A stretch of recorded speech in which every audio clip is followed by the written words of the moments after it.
One of the things I want to start a little bit different than we've done in the past is I want to show one of the video testimonials of one of our clients that I think everyone in this room will know who it is, and I think it's a very unique situation that he had.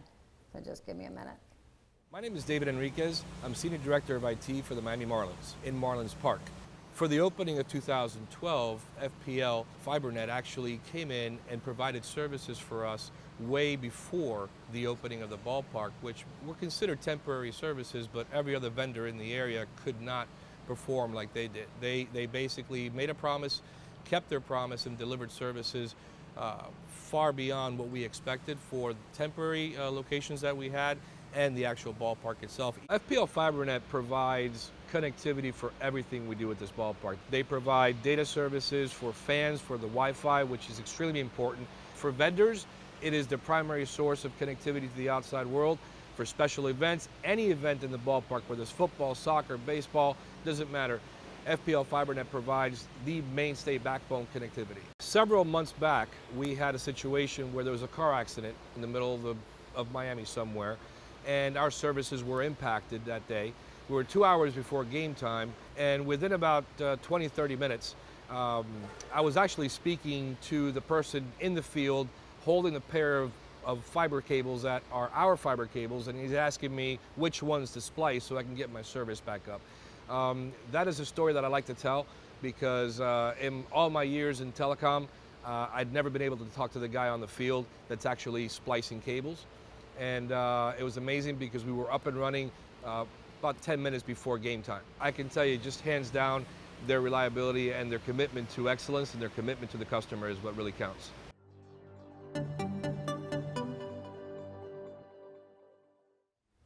So basically the story is that his network was impacted because we had actually a maintenance window that he didn't realize we were bringing one of his 2 circuits down that were diverse from each other.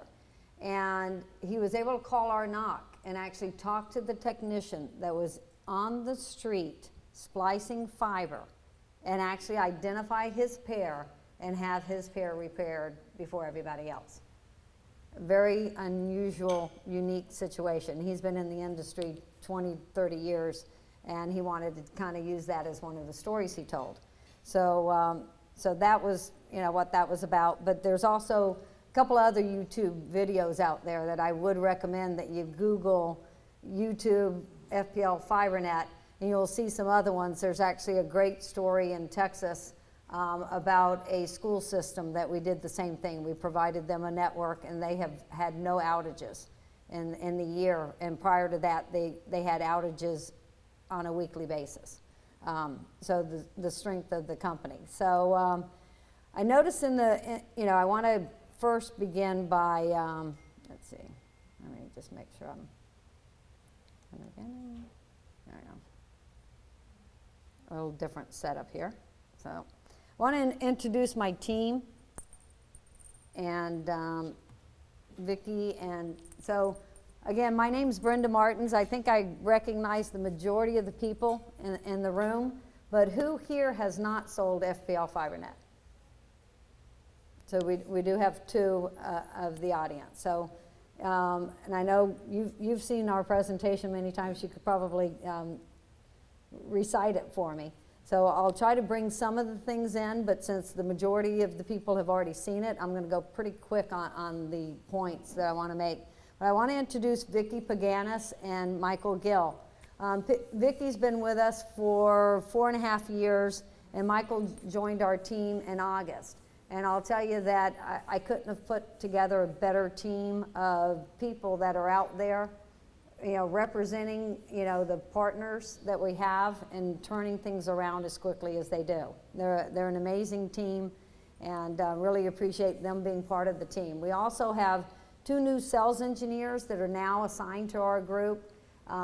We're here to support any endeavor you guys have, and we've found that the success rate is let us in and let us talk to the client.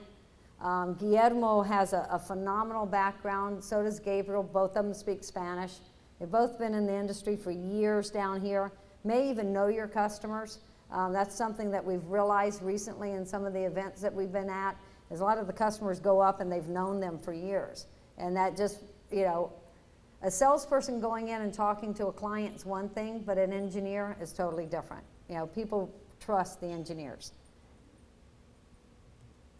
So we're going to go over some of the, let's see, there we go. Our network, a lot has not changed. There's some news that I'm going to announce at the end of this of some of the changes that are going to be in our future, and I'm really excited. So I'll try to hold off and not talk about it until a little bit later. I don't know why the slide transitions are taking long. Hold on. So the other one that did not load was actually our network in Texas. So we also have a network in Texas. But we also wanted to kind of show you guys the difference. And Vicki, if you can get over to this side for me a little bit. What we wanted to do is kind of talk to everyone about the process and how important it is. And the reason why we added this slide is to kind of show you guys the flow and how it goes through our system and how important it is to give us the correct information on the service order so that we can execute and deliver that circuit faster. We just had a situation this month where a client gave us the wrong address for one of their point-to-points.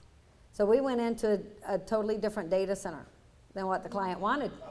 And it went through this entire process of about 15 to 20 touch points where the client could have said, hey, that address isn't correct, and unfortunately none of us caught it, and we're in the process of doing a change order.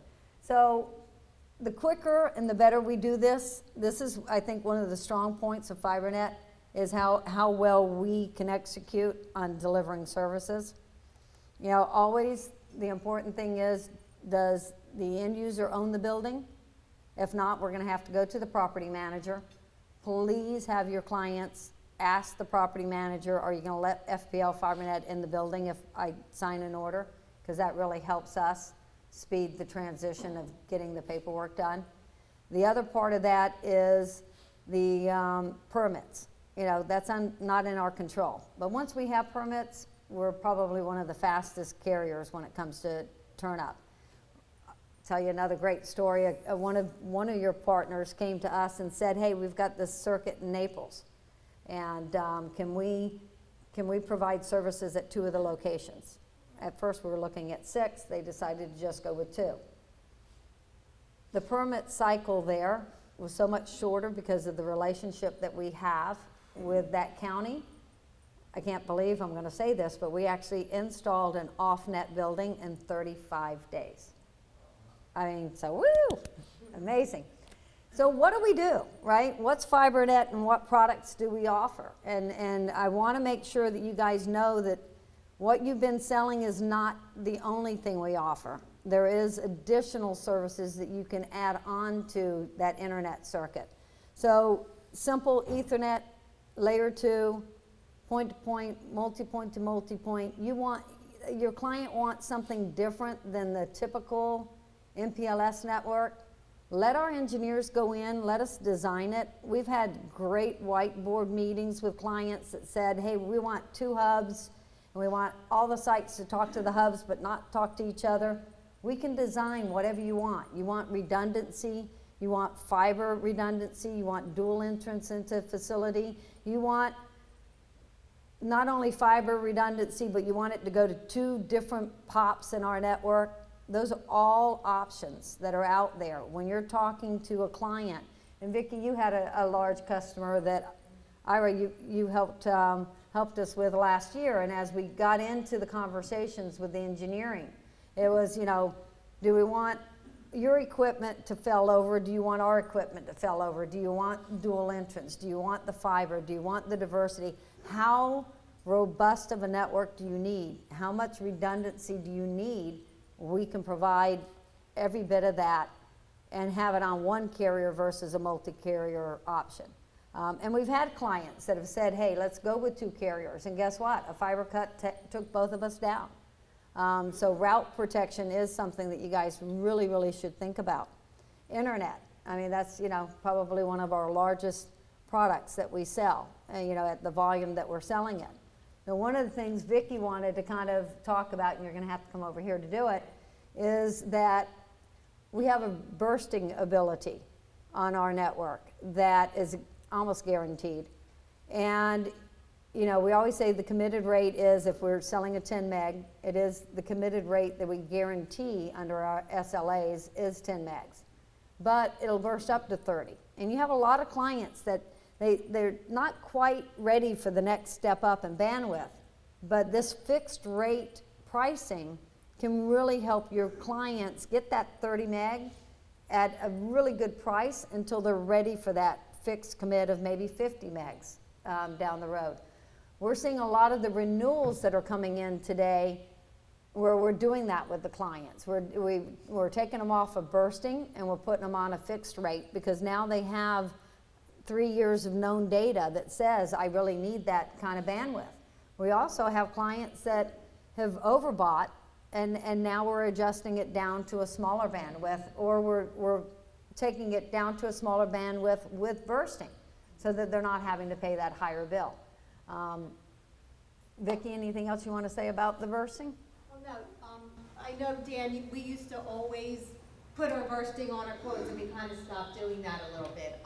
And the bursting had gone up a little bit higher in price, but we've now worked it out where it's a little bit lower of a price. So if you have 10 megs bursting to 30, and since we don't oversubscribe, most likely you are getting your 30 megs at all times whenever you need it, whether you need it once a week, once a month, or every day at a certain time to send over extra packets. It's an extra $100. So when the customer gets their bill, they know that every month it's going to be that extra $100 no matter how much they use it. I just did a quote, and I think I did, it was 50 megs was $8.85, and then to burst 3 times is $11.85. So it's really not a huge price difference. Right. It's 3 times the burst over the other. I thought it was amazing. Right. So we worked out some pricing. If you ask us for quotes, you may see that the 20 meg bursting to 60, the 50 meg bursting to 150, and even the 100 megs bursting to 300. That bursting has gone down a little bit. So that's something that we may start putting on your quotes, just so you can see it as an extra option. If you don't want to see it, just let us know. But just so that you get comfortable with how great the price is. I mean, if someone needs to send files at the end of the month and they can pay $200 extra to have 100 megs bursting to 300, that's a really great price, and it's very competitive in the market, and it's something that a lot of companies, providers don't even have. Is there a difference between the word fixed rate and burst? Is that what you're saying? So our fixed rate, our fixed rate is, Yeah, so let me. Go ahead. So basically when we give you a quote, right, or even the paperwork we do for the client, it'll say 10 megs, right? And then it says bursting to 30, okay? There's the difference. Our SLAs pertain to the 10 megs. That's guaranteed bandwidth symmetrical. The moment you go above the 10 megs, it's best effort. But again, best effort, I have a client that has 100 megs bursting to 300, and he's pushing 180 megs on a regular basis, and no problem with throughput. So just to understand it correctly, if I'm selling a 50 meg times 3 bursts, the 50 meg is your fixed rate with the SLA, and the burst is 3 times with the Right. So he can go up to 150 megs, but we're committing to he will always have 50 megs available. So he'll... Up to is a good word. Up to. When you're bursting, to say the words up to 300. Right. Better off if they think they're going to get the 300 and they don't, they get disappointed. So again, it's because it's bursting, right? If a client needs that committed rate, then we're going to try to sell them. And by the way, we can work with you on what is the spend that the client has, and then let us come up with the highest committed rate that they can get for the spend that they have. I mean, yes. How do you guys bill out the overage? Well, so that's the cool thing, right? It's not utilization based. So one of the hardest things for a small business is to know what their fixed costs are, right? And we've all gotten that cell phone bill that, we went over our minutes. We don't do that. on the smaller bandwidth. And so what we've done is we've said, you're going to pay $100 every month for that circuit to have that availability. That way you can set your budget, you know that that's going to be your spend for the 36-month contract that you signed. You do not get charged for the usage, right? So that's the beauty of that one. On the internet, DDoS, you know, we've seen a huge increase in attacks, right? That's where someone floods your network. You know, it's either, you know, and sometimes they're controlling other people's networks. So you may not be the one being attacked, but you may have a bot in your network that is activated to attack someone else, and it'll then flood your bandwidth also. So we have an entry-level DDoS option for clients, and then we have the higher level. We see a lot of the DDoS attacks to universities and colleges right about test time. And it's interesting because it's like, okay, the students aren't ready, so, you know, someone launches an attack. And then, you know, then they've got an hour or two more before they, you know, they can cram and get the test done. So, you know, ask us about the DDoS. Again, we've got the engineers available. They are really good at explaining why. That's a very important part. Managed services, we always put that up there, and a lot of the partners say, hey, you know, we need that managed router. You really don't with our network. Plug it straight into a firewall. It works great. Why have another device between us and the client that can fail? So we put it up there. It's available. It's only for 100 megs and less, but you know, you don't need it. And why spend the money is kind of our point of view. And you guys are the experts, so go sell something that's, you know, a good firewall instead of us. Direct cloud is a newer product.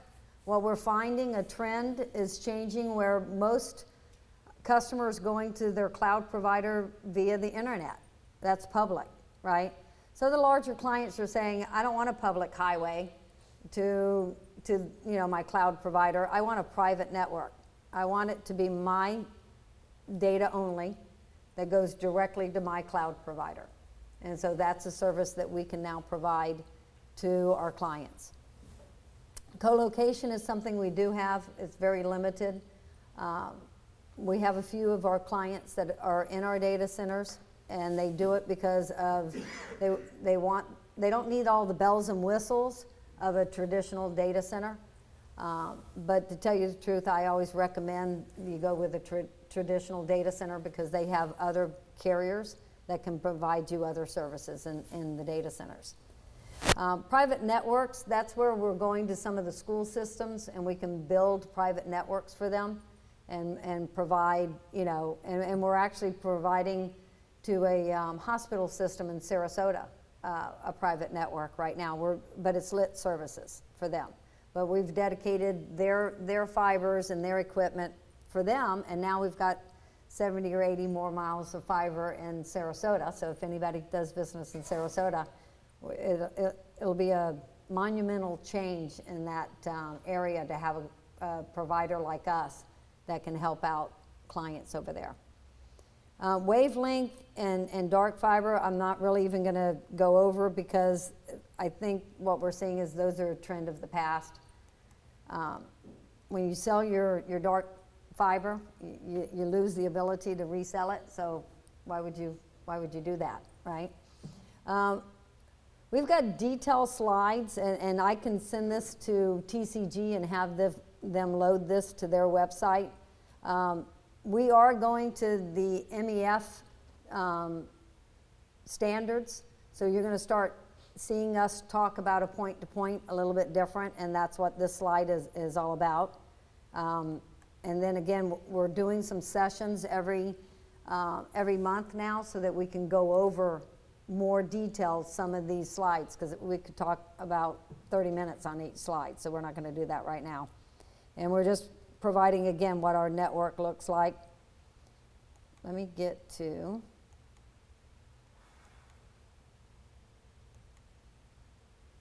This is our DDoS. We also have a performance management portal. So if clients want to, they can go in, they can look at their utilization. I think there's two different flavors. It depends on how long we keep the data for them. But at the same time, all they have to do is send the team an email, and we can provide a utilization report. Anytime you guys come to us or your clients are up for renewal, we actually go in and we run a utilization report on the customer so that we can give you guys guidance as to what we should do and what's the next service level that they should be looking at.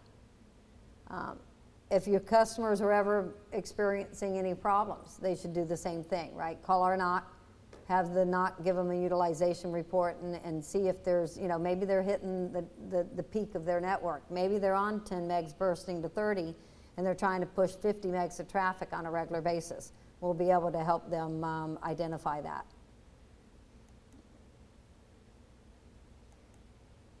So what's to come? And I know it's probably on the minds of a lot of people in this room. Was it last month already? Yeah, last month, a company called Crown Castle Internationals announced that they purchased FPL FiberNet. So out of all the mergers and acquisitions that are going on in the marketplace, I will tell you that this is probably the best arranged marriage that anybody could ever think of doing between two carriers. When you see the mergers that are going out there and who could have been the guy at the table saying, hey, we're announcing we're buying one of the best networks in Florida, it could have been a lot of other guys. And instead, it's this company that we have about 3% overlap in what we do. They were very interested in what we've done in Florida as far as our ability to go to the end user customer and sell to them. When you put fiber in the ground, it's very expensive. So how do you maximize your investment? Well, then you attach services onto it, and we've done that really, really well. We will slowly take a look at their network and look at what our options are for the future. So what I wanted to do is show you what the potential could be for the future. And of course, I think I've lost my internet connection again, so let's see.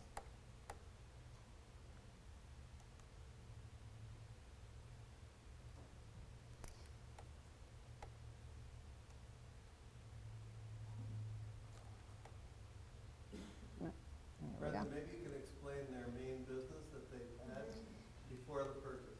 Alrighty, so their main business was wireless attachments and small cells. So what does that mean? It means that they have approximately 6 really large clients, similar to what we have on our wholesale side of the business, where they're putting up towers and then providing services to the wireless carriers, the likes of AT&T, Sprint, T-Mobile, companies like that. We have a similar business inside of FPL FiberNet that sells to those same customers. We sell a little bit different. We don't own the towers, so we're selling them capacity. So that's the overlap between the two. They also have what is called small cell, where they go into a stadium or they go into a high density area and they can provide services to those customers, universities, things like that, and venues. So, a sporting venue would be definitely someone that they would go after. They have a small subsidiary that they purchased a couple of years ago that does something similar to us. And that was that they were going after the K-12 groups and they were selling them private networks. They also have some lit capacity in certain geographies. We don't have all that data yet and how we're going to integrate the two networks together. What they have told us is we like what we see. We've been very interested in you guys for years. Give us some time to integrate because we're going to do it right, and that was one of our biggest concerns. We've seen some of the mergers again in the marketplace.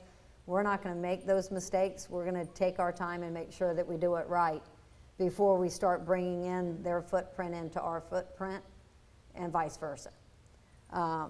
So what you're going to probably see in the future is some of these networks being part of something that the channel can provide in the future. One of the things that I really like, and let's see if my internet's gonna do it for me, is when I sat there and I looked at their fiber,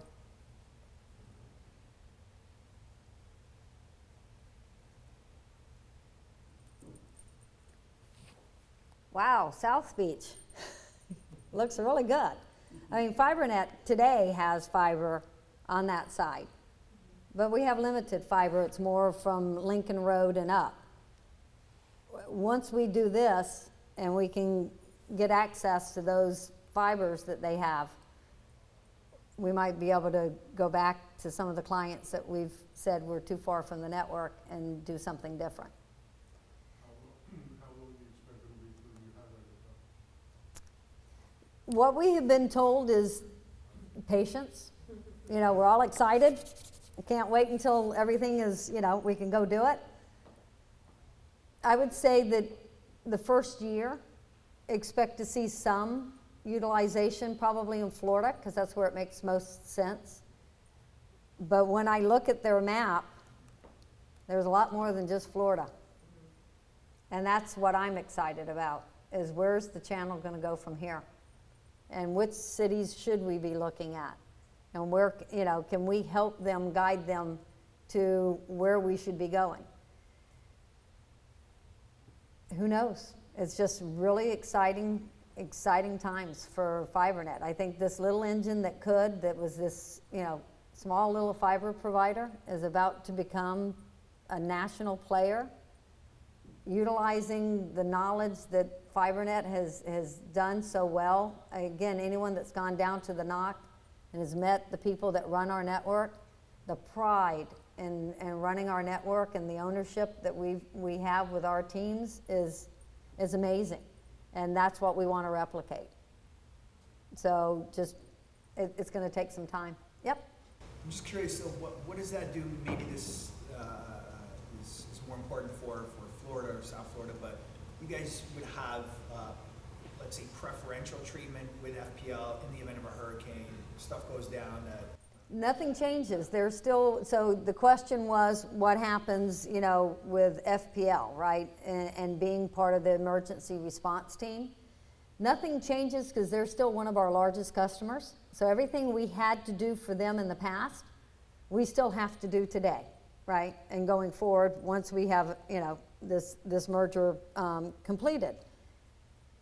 The difference is we're not going to be riding in their truck. We're going to be riding in our truck, repairing exactly what we were repairing before.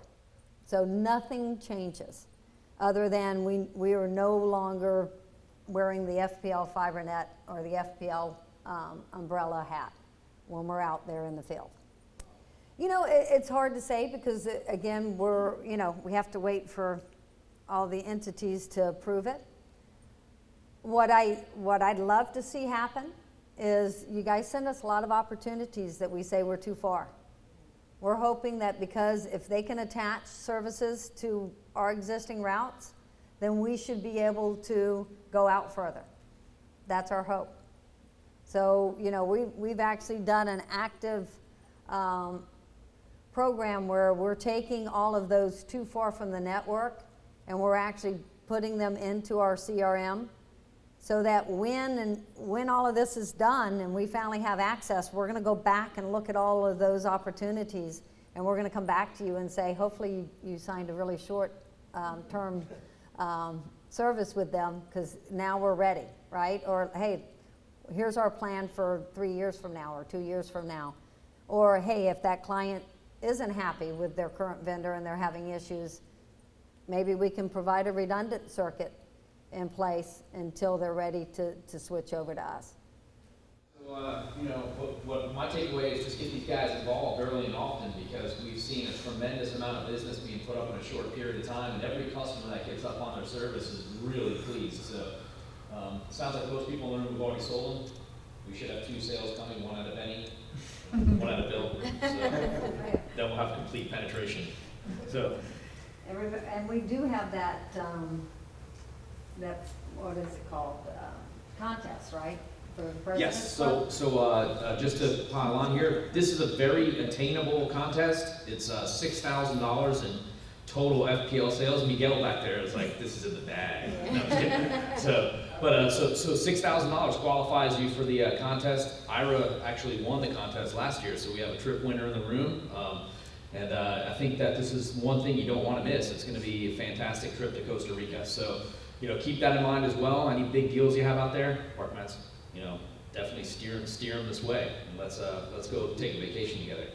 Hold hands on the beach. All right, guys. Well, thank you very much for coming. I hope everybody has a happy holiday and a happy new year. And we appreciate all the business and everything that you do for us. So thank you very much. Thank you.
You know, it's hard to say because, again, we have to wait for all the entities to approve it.